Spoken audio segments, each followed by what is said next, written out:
ಮನೆ ಕೆಲಸ ಮಾಡೋಳ್ಗೆ ಎಷ್ಟು ಸಂಬಳ ಕೊಡ್ತಾರೆ ಗೊತ್ತಾ? ಗೊತ್ತಿಲ್ಲಮ್ಮ. ನಮ್ ಕೆಲಸದೊಳಗೆ ತಿಂಗಳಿಗೆ 75 ರೂಪಾಯಿ ಕೊಡ್ತಿದ್ದೆ, ವರ್ಷಕ್ಕೆ 800. ಇರ್ಲಿ 1000 ಅನ್ಕೋ. 20 ವರ್ಷ ಕೆಲಸ ಮಾಡಿದ್ರೆ ಎಷ್ಟು ಹಣ ಆಗುತ್ತೆ ಗೊತ್ತಾ? ಅಕ್ಕ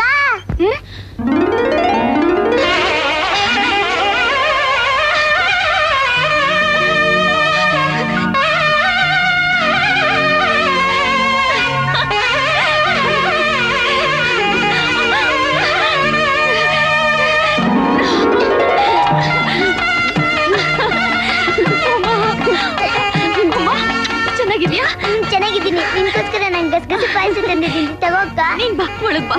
ಮೊದಲು ನೀನ್ ಕುಡ್ಬಿಟ್ಟು ಡಿಬ್ಬಿ ವಾಪಸ್ ಕೊಡು. ಕುಡಿತೀನಿ, ನೀನ್ ಬಾಮ್ಮ. ನೀನ್ ಕುಡಿತಾ ಇರು, ನಾನ್ ನೋಡ್ತಾ ಇರ್ತೀನಿ. ಸರಿ. ಗಬಗಮ ಅಂತ ವಾಸನೆ ಬರ್ತಾ ಇದೆ. ನೀನ್ ಸ್ವಲ್ಪ ಕುಡಿಮ. ಮನೇಲಿ ತುಂಬಾ ಇದೆ, ನಾನ್ ಮನೆಗೆ ಹೋಗ್ಬಿಟ್ಟು ಕುಡಿತೀನಿ. ಮೊದಲು ನೀನ್ ಕುಡಿಯಕ್ಕ.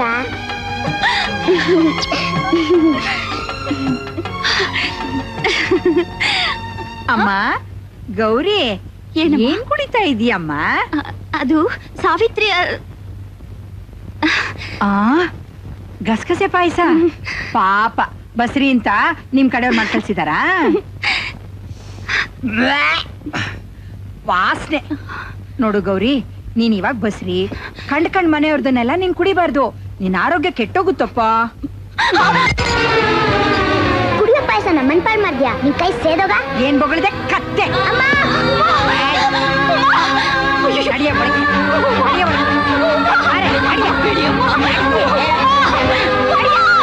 ಏನ್ ಸಾವಿತ್ರಿ, ಬಂಗ್ಲೆ ಇದ್ರೆ ಅವ್ರು ವಾಸ ಮಾಡ್ತಾರೆ, ದುಡ್ಡಿದ್ರೆ ಅವ್ರು ಉಪಯೋಗಿಸ್ಕೋತಾರೆ. ನಮ್ ಮಗು ಹೊಡಿಯೋದು ಅಂದ್ರೇನು, ಗೌರಿ ಗೋಳ ಕೊಡೋದು ಅಂದ್ರೇನು? ನಡಿ ಸಾವಿತ್ರಿ, ಹೋಗಿ ಕೇಳೋಣ ಅದೇನ್ ಮಾಡ್ತಾರೋ. ಉಮಾ, ನೀವ್ ಮಲ್ಕೊಂಡಿರು, ನಾವೀಗ ಬಂದ್ಬಿಡ್ತೀವಿ. ನೀನು ದರಿದ್ರದೋಳು ಅಂತ ಗೊತ್ತಿದ್ರು ನಿನಗೆ ತಾಳಿ ಕಟ್ಟಿದೆ. ಅದನ್ನ ಅರ್ಥ ಮಾಡ್ಕೊಂಡು ಎಲ್ಲರ ಜೊತೆ ಹೊಂದ್ಕೊಂಡು ಹೋಗೋದಕ್ಕೆ ಪ್ರಯತ್ನ ಮಾಡು. ನಿನ್ ಕತ್ತಲ್ಲಿ ತಾಳಿ ಬೀಳೋದಕ್ಕೆ ನಾನ್ 20,000 ರೂಪಾಯಿ ಖರ್ಚು ಮಾಡಿದೆ. ನಿನ್ಗೆ ಆದಾಯನೂ ಇಲ್ಲ, ಆಸ್ತಿನೂ ಇಲ್ಲ. ಯಾರೇ ಕೊಡ್ತಾರೆ ನನ್ ದುಡ್ಡು? ನೀನ್ 20 ವರ್ಷ ನಮ್ಮನೇಲಿ ಕೆಲಸ ಮಾಡಿದ್ರೆ ಆವಾಗ ನನ್ ದುಡ್ಡು ತೀರುತ್ತೆ.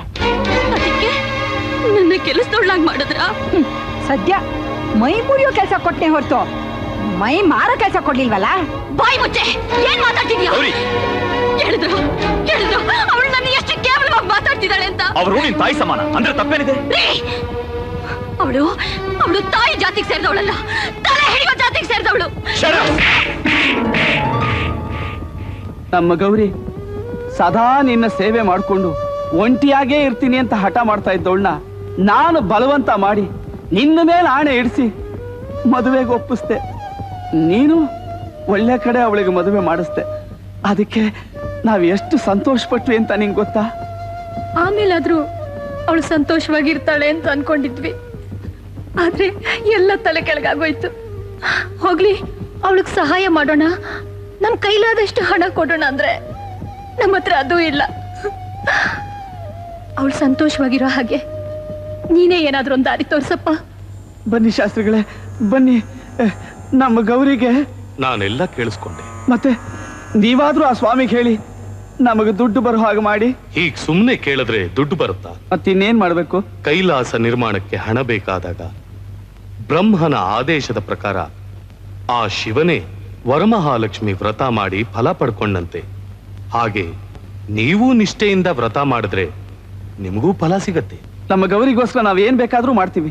ಅದ್ ಹೇಗ್ ಮಾಡ್ಬೇಕು ಹೇಳಿ? ಹೇಳ್ತೀನಿ. ಅದಕ್ ಮುಂಚೆ ನಿಮ್ ಮನೇಲಿರೋ ಜ್ಯೇಷ್ಠ ದೇವಿನ ಹೊರಗ್ ಕಳಿಸ್ಬೇಕು. ಜ್ಯೇಷ್ಠಾದೇವಿ? ಇವಳ ಹೆಸರು ಸಾವಿತ್ರಿ, ನಿಮಗ್ ಗೊತ್ತು. ನನ್ನ ಮಗಳು ಉಮಾದೇವಿ, ಆ ಹೆಸರಿನವ್ರು ಯಾರು ಇಲ್ವಲ್ಲ? ಅಯ್ಯೋ ಹುಚ್ಚಪ್ಪ, ಜ್ಯೇಷ್ಠ ದೇವಿ ಅಂದ್ರೆ ಸಾಕ್ಷಾತ್ ಶ್ರೀ ಮಹಾಲಕ್ಷ್ಮಿಗೆ ಅಕ್ಕ. ಅವಳು ಯಾರ ಮನೇಲಿ ಕಾಲಿಡ್ತಾಳೋ ಆ ಮನೇಲಿ ಬಂದ ಆದಾಯನ ಬಂದಾಗೆ ತಿಂತಾಳೆ, ಆಮೇಲೆ ಸಾಲ ಮಾಡಿಸ್ ತಿಂತಾಳೆ. ಅಷ್ಟು ಸಾಲದೆ ಅಂದ ತಿಂತಾಳೆ, ಆರೋಗ್ಯ ತಿಂತಾಳೆ, ಕೊನೆಗೆ ಆಯಸ್ಸನ್ನೂ ತಿಂತಾಳೆ. ಎಲ್ಲ ಮುಗಿದ ಮೇಲೆ ಆ ಮಹಾತಾಯಿ ಬೇರೆ ಮನೆ ನೋಡ್ಕೋತಾಳೆ. ಹೌದಾ ಶಾಸ್ತ್ರಿಗಳೇ? ಎಷ್ಟೇ ಸಂಪಾದನೆ ಮಾಡಿದ್ರು ಸಾಕಾಗ್ತಾ ಇಲ್ಲ. ಯಾವುದೇ ಕೆಲಸ ಕೈ ಹಾಕಿದ್ರು ಕೈ ಹತ್ತಾ ಇಲ್ಲ. ಆ ಮಹಾತಾಯಿನ ಮನೆಯಿಂದ ಹ್ಯಾಕ್ ಕಳ್ಸೋದು ಹೇಳಿ? ಹೇಳ್ತೀನಿ. ಮೊದಲು ವಿಘ್ನೇಶ್ವರನ ಪೂಜೆ, ಆಮೇಲೆ ಅರಿಶಿನ ಕುಂಕುಮನ ಸಮಾನವಾಗಿ ಬೆರೆಸಿ ಕಲಸಿ ಮುದ್ದೆ ಮಾಡಿ ಅದನ್ನ ಒಂದು ವೀಳ್ಯದೆಲೆ ಮೇಲೆ ಪ್ರತಿಷ್ಠಾಪನೆ ಮಾಡಬೇಕು. ಅದೇ ಜ್ಯೇಷ್ಠದೇವಿ ರೂಪ. ಅದಕ್ಕೆ ಪೂಜೆ ಮಾಡಿ ಪುಳಿಯೋಗರೆನ ನೈವೇದ್ಯ ಮಾಡಬೇಕು. ಎಷ್ಟೇ ತಿಂದ್ರು ಏನೇ ತಿಂದ್ರು ಯಾವಾಗ್ಲೂ ಹಸುವಿಂದ ಇರೋ ಜ್ಯೇಷ್ಠದೇವಿಗೆ ಇಷ್ಟವಾದ ಆಹಾರ ಅಂದ್ರೆ ಪುಳಿಯೋಗರೆ. ಆಮೇಲೆ ಮುತ್ತೈದೆಯರಿಗೆ ಬಾಗ್ನ, ರೌಕೆ ಬಟ್ಟೆ ಇಟ್ಟು ಹೂವು, ಹಣ್ಣು, ತಾಂಬೂಲದ ಜೊತೆಗೆ ದಕ್ಷಿಣೆ ಸಹ ಕೊಡಬೇಕು. ಎಲ್ಲಾ ಸಮಾರಂಭದಲ್ಲೂ ಊಟಕ್ ಮೊದಲು ಪುಳಿಯೋಗರೆ ಬಡಿಸ್ತಾರೆ. ಯಾಕೆ ಗೊತ್ತಾ? ಗೊತ್ತಿಲ್ಲ. ಬಂದೋರ್ ತಲೆ ಮೇಲೆ ದರಿದ್ರ ದೇವತೆ ಇದ್ರೆ ಪುಳಿಯೋಗರೆ ತಿಂದು ಕೂಡ್ಲೆ ಒಳಗಡೆ ಇರೋ ದರಿದ್ರ ದೇವತೆ ತೃಪ್ತಿ ಪಟ್ಟು ತಿಂದ ಮನೆಯಲ್ಲಿ ಹೆಜ್ಜೆ ಹಾಕದೆ ಬಂದೋರ್ ಜೊತೆಲೇ ಹೊರಟೋಗ್ತಾಳೆ. ಅದರ ನಂತರ ಆ ಜ್ಯೇಷ್ಠ ದೇವಿನ ನೀರಲ್ಲಿ ಕರಗಿಸ್ಬಿಡ್ಬೇಕು.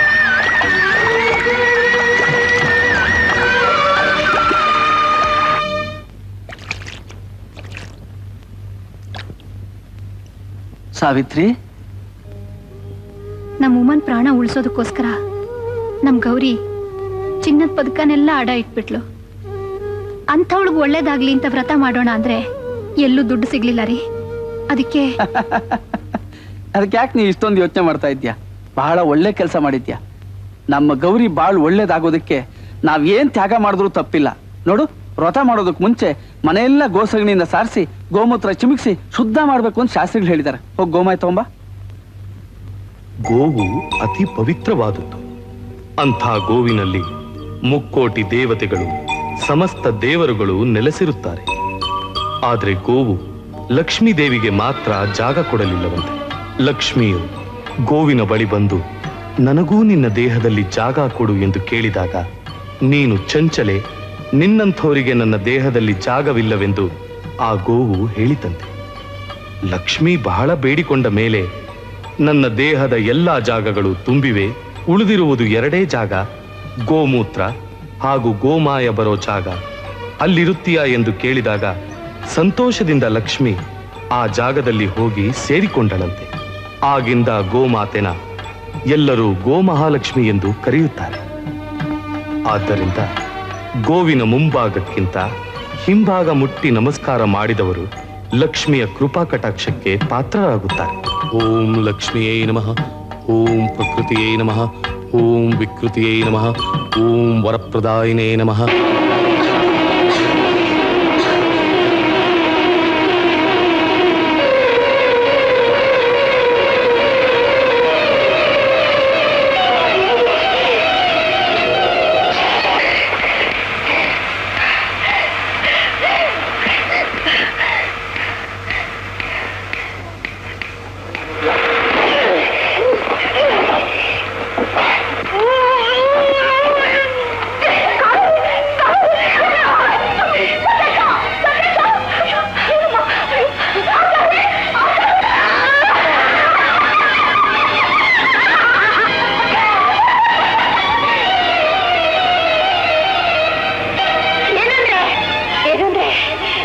ನಾನೇನಾದ್ರೂ ತಪ್ಪು ಮಾಡಿದ್ರೆ ನೀವು ಕ್ಷಮಿಸಿ.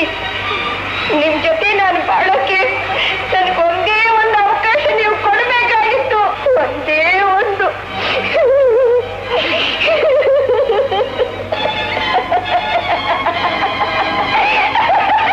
ಕಲ್ಯಾಣಿ, ಅವಳ ಸಂಕಟ ನೋಡಕ್ಕಾಗ್ತಿಲ್ಲ. ಆಫ್ ಮಾಡು. ಅವಳೇ ನಿಜವಾಗ್ಲೂ ಸಂಕಟ ಪಡ್ತಿದ್ದಾಳಾ? It's only picture yeah. Please off it and say. Don't disturb me. Super acting, super. Kalyani, ಏನ್ ಚಿಕ್ಕ ಹುಡುಗ ತರ ಸಂಕಟ ಪಡ್ತಿದ್ಯಾ ವಿನೋದ್? ಯಾಕೆ ಕಚ್ಕುಳ್ ಮಾಡ್ತೀಯಾ? ಸುಮ್ಮನೆ ಇರು ಕಲ್ಯಾಣಿ, ಪ್ಲೀಸ್. ಕೊಡಲ್ಲ. ಗೌರಿ, ಎಲ್ಲಿ ಹೋಗ್ತಾ ಇದೀಯಾ? ಒಂದ್ ಕಾಲ್ ಒತ್ತೆ. ಕಲ್ಯಾಣಿ ಪ್ಲೀಸ್, ನಾನು ಮಲ್ಕೋಬೇಕು. ಹೇಳಿದ್ರೆ ಕೇಳ್ಬೇಕು. ಏ ವಿನೋದ್, ಈ ಹುಚ್ಚಿ ಆಕ್ಟಿಂಗ್ ನೋಡಿ ಗೊಬ್ಬಚ್ಚಿ ತರ ಕೂತಿದ್ಯಾ? ನಾನ್ ಕೊನೆಯವರೆಗೂ ನೋಡ್ಬೇಕು. ರಿಮೋಟ್ ಕೊಡು. ಬಿಡು ಕಲ್ಯಾಣಿ.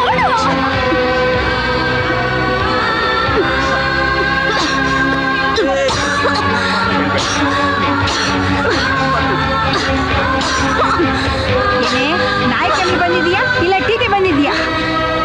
ದರಿದ್ರ, ಮುಚ್ಚೆ ಬಾಯಿ. ಅಯ್ಯೋ ಅಯ್ಯೋ, ಏನಾಯ್ತು ನಿಂಗೆ? For more updates, comment, subscribe to our channel.